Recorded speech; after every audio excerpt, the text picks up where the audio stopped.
E já estamos com o nosso entrevistado de hoje aqui na bancada do Jornal da Manhã. Bom dia, Cláudio. Seja muito bem-vindo ao Jornal da Manhã. Vamos falar hoje sobre esse tema que é tão importante, que é o mês de adoção, não é? Esse mês é o mês dedicado à adoção.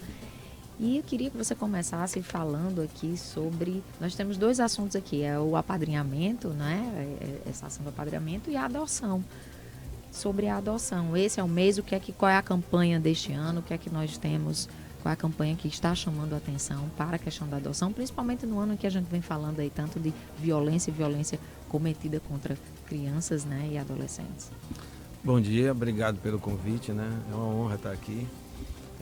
O Acalanto, essa instituição que é sem fins econômicos, sem vínculo partidário ou político, sem vínculo religioso, que está há 27 anos aqui no Rio Grande do Norte, resolveu fazer uma campanha diferente da adoção, chamando a atenção principalmente para as crianças que estão nas instituições de acolhimento e que não estão dentro do perfil daqueles pretendentes à adoção para adotá-las.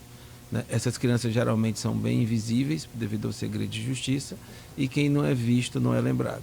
Então essa campanha da Semana da Adoção, a semana que vem, mas a gente já transforma como o mês da adoção. É a ideia de dar visibilidade para essas crianças, para que a sociedade possa vê-las e a partir daí se sensibilizar, né? Então, do ponto de vista da adoção, nós temos na próxima semana vários eventos, né? Temos a Caminhada da Adoção, que ela é de praxe, né? Ela sempre acontece. Nós temos lives que a gente faz às 19 horas.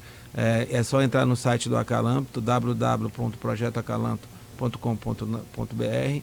Você vai ter acesso a toda a programação, inclusive o tema das lives, né? Então, de segunda a sexta, no dia 25, que é o Dia Nacional da Adoção, o Dia Estadual da Adoção, o Dia Municipal, no município de Natal da Adoção, nós vamos ter uma roda de conversas com os grupos de apoio à adoção. Assim como o Acalanto, nós temos o Afeto em Mossoró e o Abraço em Parnamirim, né?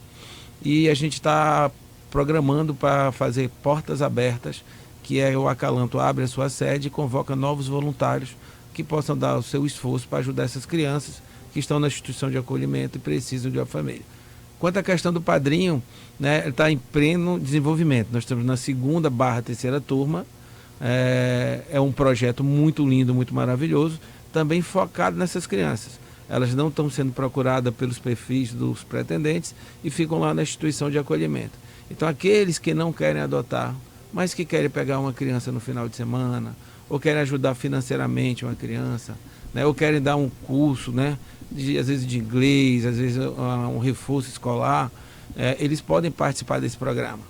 Né? São então, 3 formas de apadrinhar, 3 formas. Você falou aí sobre... Financeiro, profissional e o afetivo. Né? O afetivo é que você pega a criança no final de semana, nos feriados, no aniversário, né? No momento de família, a criança fica tendo contato familiar. Não pode adotar, certo? Enquanto estiver no programa de apadrinhamento. Pode ser que isso vire uma adoção no futuro? Sim, sem problema nenhum. Mas mesmo quando não sai adoção, dá o tempo deles na instituição de acolhimento, que eles são colocados para fora da instituição de acolhimento, fica mantendo aquela referência familiar e sempre é muito bom, muito salutar.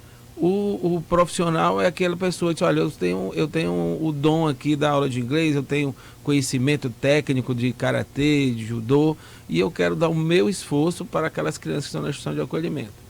E o financeiro é aquele pessoa que diz, olha, eu não posso ser afetivo, não tenho nenhuma característica técnica, né, um conhecimento técnico para dar, mas eu quero ajudar financeiramente. Então, são essas 3 formas. Isso é com desculpe, só complementando, com uma criança só, tipo o financeiro ou o que você falou, o profissional, em relação a pessoa ir lá e dar uma aula de algo, passar o seu conhecimento, em relação a uma criança ou ao grupo de crianças que estão...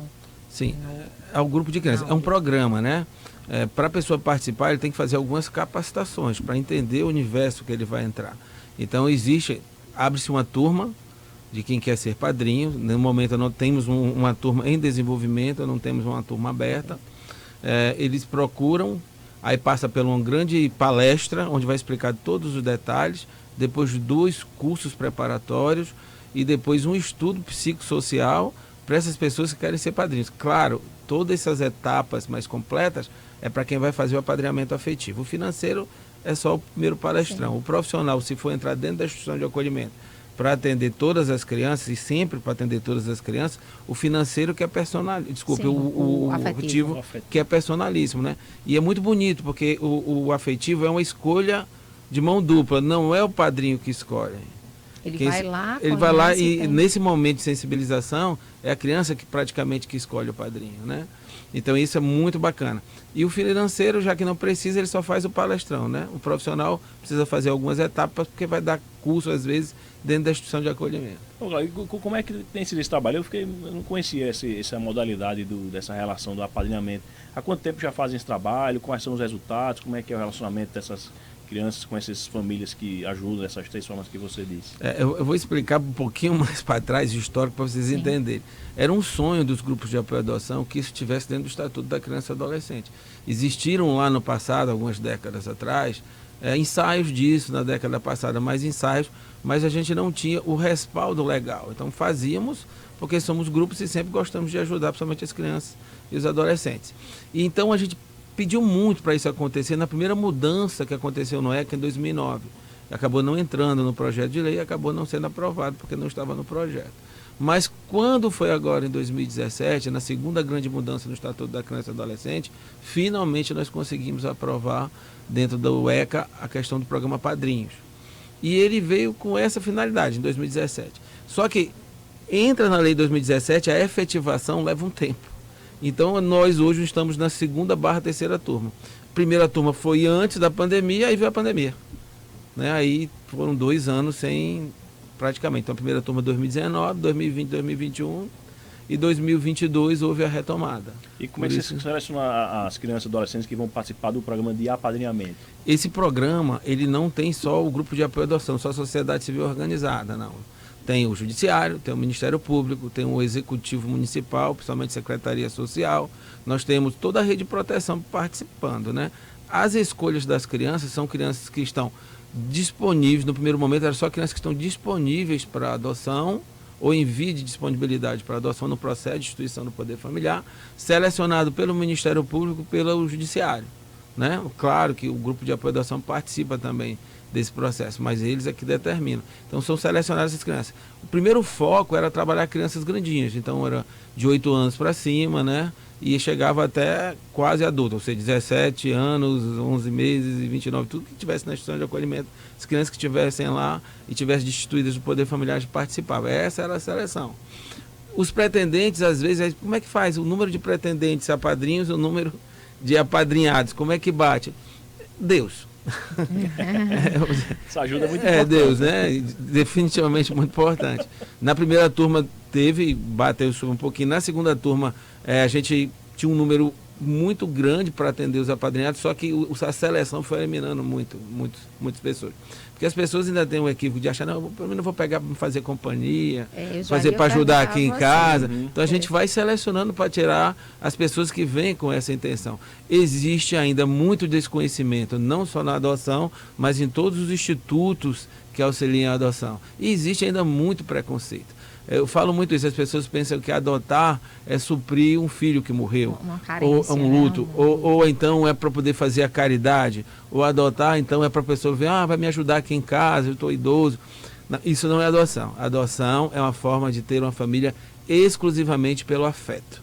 Então eu quero compor uma família e quero que seja exclusivamente por afeto, então eu vou adotar. E todos os institutos levam em consideração isso. Então, respondendo a sua pergunta, na 2ª/3ª turma, por isso que eu digo /3ª, houve uma diminuição sensível e não deu para abarcar todos os apadrinhados. Aí nós fizemos um complemento. E agora está terminando a 3ª turma e se juntando, fazendo a ligação com os apadrinhados. Agora é muito lindo. Mesmo que a pessoa não queira, de fato, apadrinhar, mas conhecer é sair com lágrimas nos olhos. E eu já ia perguntar isso. Você falou que nesse momento não tem nenhuma turma. Existe uma previsão de abrir se a pessoa quiser conhecer o projeto? Pronto. Como é? Eu quero com calma conhecer, porque ficou aqui a sementinha, né? Eu quero entrar nesse projeto. Como é que ela faz? O projeto, para participar, não tem nenhuma turma aberta, né? Mas se quiser participar, conhecer um pouquinho, vocês podem, quem tiver interessado, entrar em contato com o Acalanto, né? Eu sempre digo o site, porque é mais fácil você pegar informações. Então, www.projetoacalantonatal.com.br entre lá, tem todas as informações, telefones de contatos, e aí você vai ser recebido sempre pela a diretoria, a equipe social da instituição, e vai dar todos os nortes. Sempre a gente acolhe as pessoas através do social. Aí às vezes a pessoa chega lá no Acalando, olha, eu quero saber do programa Padrinhos. O social acolhe e encaminha o programa Padrinhos. Ah, eu tenho uma dúvida jurídica, para a parte da assessoria jurídica. Ah, eu tenho uma dúvida de psicologia, eu preciso. E todo o nosso trabalho é gratuito, né? Então a gente oferece isso há 27 anos, tentando mudar a cultura da adoção no Estado, e a gente tem feito um papel muito bom. Hoje o Acalanto, é incrível que as pessoas, às vezes do Rio Grande do Norte, não conheçam, mas assim, o Acalanto é conhecido inclusive nacionalmente, né? Acredito que a gente já passou assim, de ajudar efetivamente a adoção mais de 1.500 crianças. Então assim, temos um trabalho lindo, bonito, agora um trabalho totalmente voluntário. A gente pede doações para se manter, né, para poder ter essa estrutura e atender. Que tipo de doações, Cláudia? Nós temos um call center que liga para as pessoas, né, tem dados lá, uma base de dados, e as pessoas são sócias. Ah, eu quero dar 50, 10, 100 reais. É uma forma. A gente faz eventos, vende camiseta, assim como todas essas instituições, né, que trabalham com um trabalho voluntário, né, a gente, já que não tem fins econômicos, trabalha para ajudar as pessoas assim. O nosso foco não é conseguir crianças para as famílias que precisam se formar. Nosso foco é conseguir famílias para as crianças que estão na instituição de acolhimento. Sim. E que precisam de uma família. Muito bom, muito bonito, não é? Bacana, parabéns. Bacana. E me diga uma coisa, com essa questão de toda essa pandemia e depois dessa questão de violência também mais cometida com crianças, esse número de procura, o número de crianças para adoção aumentou? Você tem esses dados? Tenho. Ou o número de pretendentes também para adotar crianças também aumentou? Como é que está essa... É uma pergunta muito boa, que tem um pouquinho de histórico para entender o processo evolutivo, digamos assim, da adoção no país. Eu digo para você, sem medo de errar, que a década de 60, 70, até mais 50, o brasileiro não adotava. Ele pegava para criar, né? E até a lei que proíbe você pegar o filho de outro e colocar no seu nome é de 82, que vai tipificar isso no Código Penal como crime. Mesmo assim, a cultura, até a Constituição de 88, era a cultura de pegar para criar. Então, nós não tínhamos uma cultura adotiva no país, né? E é o que é que acontece? Vem o Estatuto da Criança, revoga-se o Código de Menores e vem com toda uma estrutura adotiva, tentando implementar uma nova cultura. E os grupos de apoio à adoção começam a surgir aí na década de 90. Pessoas que foram adotadas na época ainda do Código de Menores, em 90, já disse, rapaz, a gente precisa fazer alguma coisa, porque está o caos. O Estado não se preocupa, não trata a criança como um sujeito de direito, mas um objeto de direito. A criança era um objeto, né? Então isso precisava mudar nessa cultura. Então tem um trabalho que começa a surgir dos grupos de apoio à adoção que vão surgindo. Naquela época nós não tínhamos WhatsApp, nós não tínhamos celulares tão modernos, a gente tinha o quê? Nem celular, a gente trabalhava com cartas, registrava, mandava, então tinha dificuldade. Mas fomos crescendo e fomos implementando essa cultura. E começaram a acontecer as adoções. Essas adoções, naquele momento, só queriam crianças de 0 a 2 anos, só recém-nascidos. Só queriam crianças brancas, tinha uma procura pela cor da criança. Tinha toda uma cultura assim, que precisava ser quebrada. E isso com o trabalho incessante dos grupos de apoio à adoção, depois veio o apoio do Judiciário, do Ministério Público. Hoje eu posso dizer para vocês que já tem crianças sendo buscadas com 6, 7, 8 anos. Né? Então hoje já tem uma busca maior para as crianças grandinhas. O nosso sonho é que as pessoas que queiram adotar também queiram os grupos de irmãos, queiram os adolescentes e queiram as crianças especiais, as crianças com doenças, às vezes raras, né? É um desafio muito grande. Então o que é que a gente tem feito? Por isso a campanha da adoção esse ano é olhar para essas crianças, né? Na instituição de acolhimento, é enxergá-las. Eu digo muito isso, o Segredo de Justiça, que é um instituto do direito para proteger as crianças, é legal para proteger nossos filhos que não estão na instituição de acolhimento. É bacana, mas para quem tem lá esse instituto sendo usado de forma plena, a sociedade não consegue enxergar. Completos 18 anos, não tem nenhum programa de preparar essas crianças para sair da instituição de acolhimento. Elas saem, né, agora adultas, e aí pela questão de sobrevivência começam a cometer os primeiros delitos. E aí a sociedade enxerga quando ela é agredida. E isso é muito perverso, porque havia uma possibilidade de ter resolvido o problema. Futuro, né? E o ECA, nessas duas grandes mudanças, impôs prazos para o judiciário. Eu digo que o judiciário nunca tinha prazo para terminar um processo. O ECA trouxe. Tem prazo para acabar uma adoção. Tem prazo para ver a situação da criança. Olha, é para voltar para a família, já que ela veio por maus tratos ou abandono, é para voltar para a família, vai para uma família extensiva, ou seja, um parente que tem vínculo com a criança, ou vai para a adoção. Tudo tem prazo, que se cumprido, isso vai melhorar significativamente esse universo invisível, né? Então nós temos um problema e não nos preocupamos, porque nós temos preocupação com o meio ambiente justo, legal, bacana.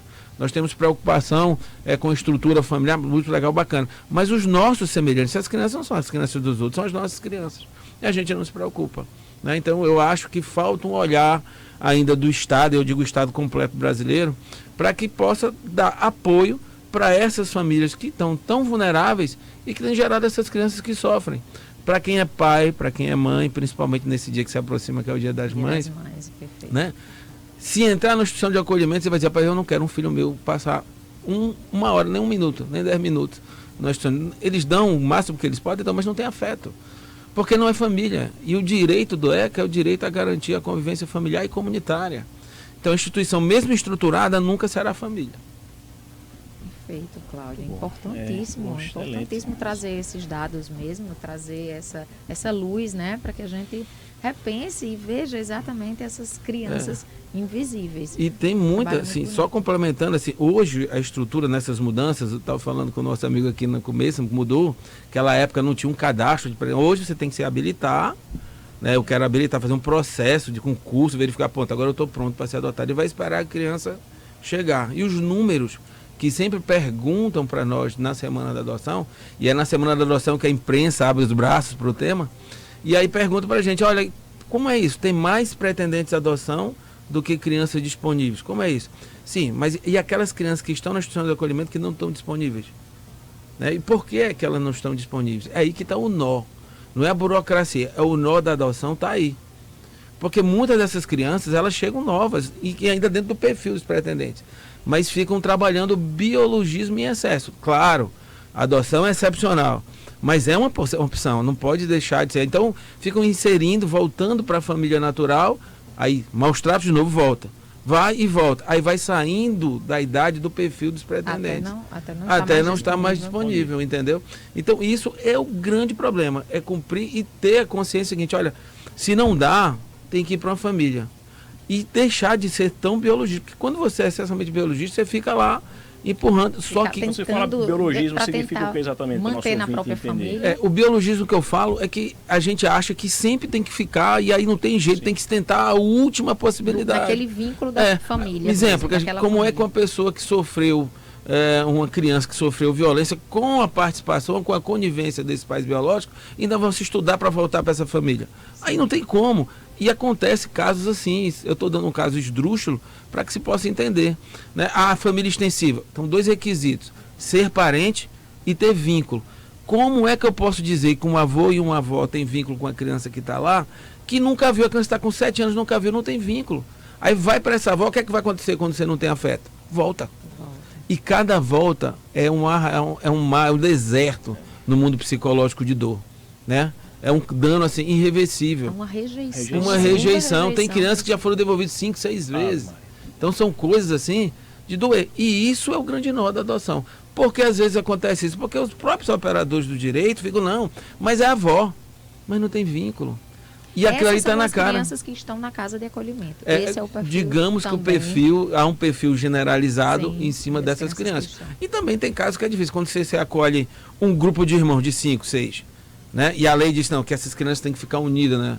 Se for para adotar, para um único casal, uma única pessoa solteira. É difícil, muito difícil. Aí às vezes vai ter que desconstruir esses vínculos. Então é um trabalho muito trauma, difícil, né? Muito trauma. Maravilha. Cláudio Medeiros, advogado e voluntário da ONG Acalanto. Muito obrigado por sua participação aqui no Jornal da Manhã. Os microfones aqui da Jovem Pan para você falar mais, como o nosso ouvinte pode procurar a Acalanto, enfim, os canais de comunicação para quem também quiser ajudar de outras formas. Existe um psicólogo muito famoso no mundo da adoção aqui, do lado, em Recife, Dr. Schettini. Ele tem uma frase célebre que eu queria terminar a minha entrevista com ele. Ele disse, todos nós, todas as crianças, são biológicas e são adotivas. Biológica porque é a única forma de existir. Adotiva porque é a única forma de amar. Se você tem seu filho de forma biológica e não ama, não adota, não pode ser família. Então não tem outra forma de ser feliz, famílias do Rio Grande do Norte. Você precisa adotar seu filho, você precisa amá-lo. E aquele que não adotou ainda, adote, ame. E se não tem esse filho para adotar, procure, abra o horizonte para essas crianças que estão na instituição de acolhimento. De repente seu filho já está lá. Pense nisso, tá bom? Maravilha, Obrigado, perfeito. bom dia a todos. Parabéns pelo trabalho, obrigada. excelente, lindíssima mensagem para encerrar aqui o nosso Jornal da Manhã. Patrícia, chegamos ao fim. Ao final de mais um Jornal da Manhã, Arthur.